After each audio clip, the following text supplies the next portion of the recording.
Hi guys, James here for Gaming Central PH, and in our channel, we normally talk about gaming, unboxing, tips and tricks, and anything about Nintendo Switch. And in this video, I'm gonna be showing you the things that you have to check when buying a pre-owned Nintendo Switch Lite. So for me, the first thing that you have to check would be the physical appearance of the unit. Look for any scratches, dents, or any damages. Look for any nail marks in this section. There. Because just in case that the seller mentioned that the Switch is in pristine condition, well, we should be expecting a scratch-free Nintendo Switch.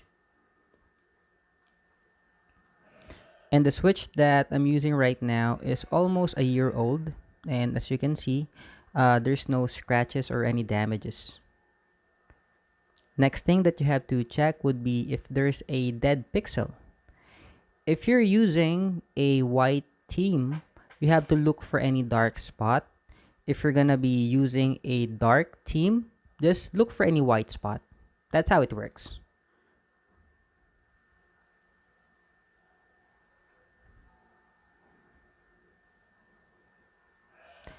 There.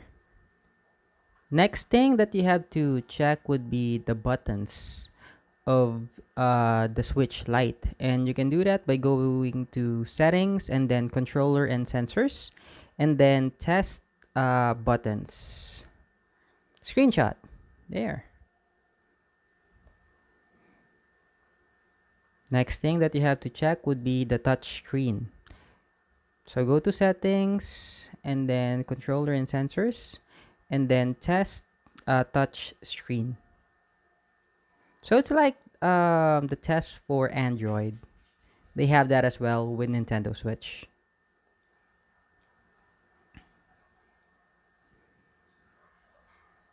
Right.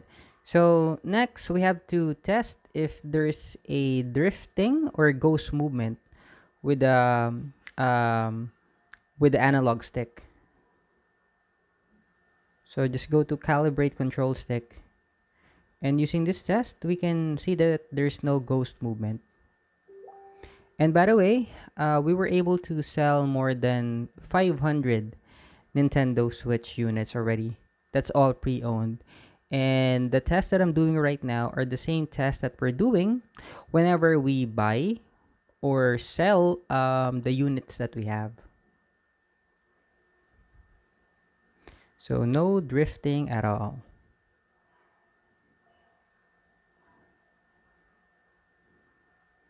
All right. Now, because of some recent update, we now have to check if the Switch can access eShop. So you have to connect to the internet. You do that here. All right, that's my Wi-Fi, right?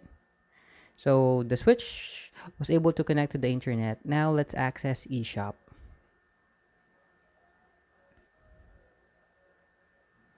Just make sure that the Switch that you're using is not yet banned. Otherwise, you won't be able to use Nintendo services. All right, so we were able to access eShop, so it's not banned. Next, let's test if the Switch can read a cartridge. I have here uh, Dragon Quest Builders 1. There.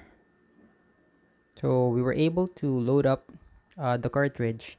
Now let's test the sound of the game as well. I have here my headset. So I'm gonna test the port if it's working properly.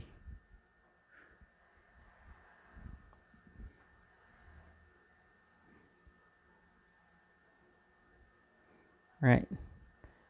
So just maximize this full volume. Oh, I can hear the music. Too bad you can't hear it.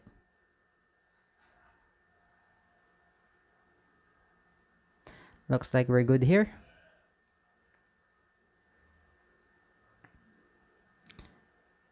Next, test, we're gonna check the memory card slot. We're gonna be putting a micro SD card, 128 gig. Let's check if the Switch can read the SD card that we're gonna be using.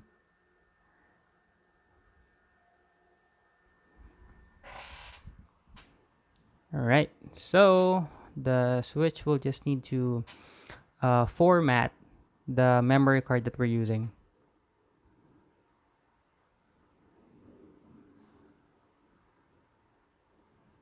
This won't take long.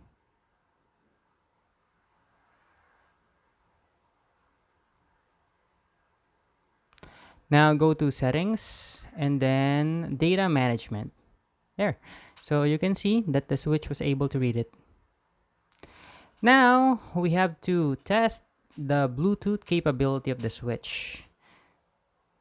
So we have to connect our Nintendo Switch Procon to test if the Bluetooth is working.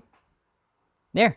So we were able to connect to it using our Procon. Last step would be if the unit can charge. So I just have to get my power bank to test that out.